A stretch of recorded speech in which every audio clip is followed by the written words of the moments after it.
Hello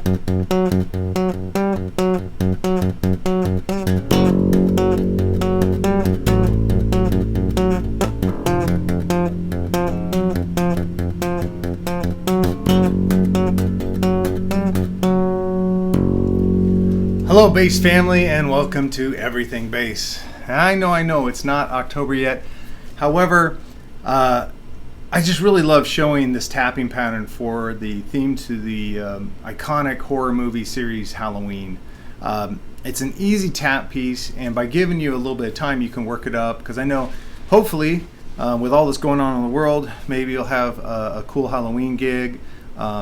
Or maybe you'll just, like, sometimes I'll play, as the trick-or-treaters come, I'll play my bass, and it's fun to play as people come up, because it's iconic. People really recognize it. I think even if they haven't seen the movies, that spooky melody is really pretty cool. So if you're a Patreon subscriber, Backstage Pass member, you can actually download the tab for it, and it's tab and standard notation, because it is an interesting piece. It's in 5/4, and so let's just get right into it. It's not hard at all, honestly. I think just a little bit of time and you'll get it right down. Let's start with the plucking hand.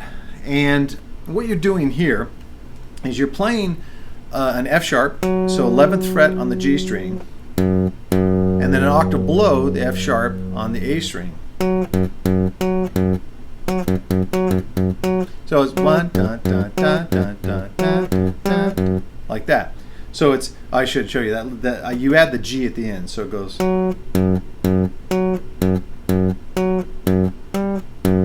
Okay, and that's one pattern.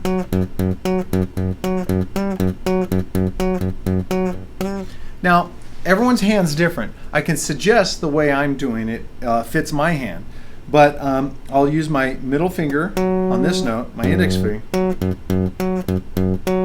and I'll use my ring finger there, so I don't have to shift my hand, because you want to be able to not, the whole part about getting independence down, doing something with your left hand different from your right hand, is you got to get it so you don't need to think about it, that you can just play it. And one of the favorite things I like to do to kind of see if I know it well enough to move on is see if you can hold a conversation while playing it. Like if I'm doing this, can I still talk? Oh, I did. Gosh, I didn't. But can I still talk? That shows that I've kind of got the fingering down, the mechanics down, I know the phrasing. The worst thing you can try to do is do both hands at the same time. It can get frustrating, and then you ultimately think, oh, I'm not good enough. And I promise you, you are good enough to do this. So once you get this down, the right hand goes from F sharp down to half step to F. Part of the eerie sound is that half step movement.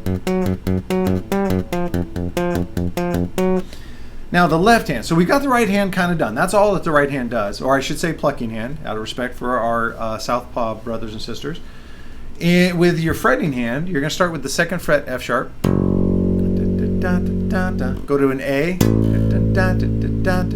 Now it transitions to the F. Your right hand or your plucking hand moves down a half step. You just hold an F, and you stay on the F for two times. So it's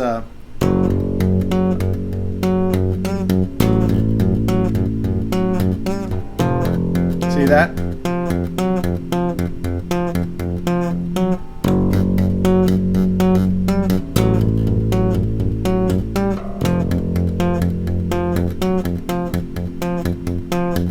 Such a cool, simple little thing to do. Automatically gives this creepy vibe. You can put on some cool, like I love playing it with a cool phaser effect. Kind of makes it even a little bit more eerie.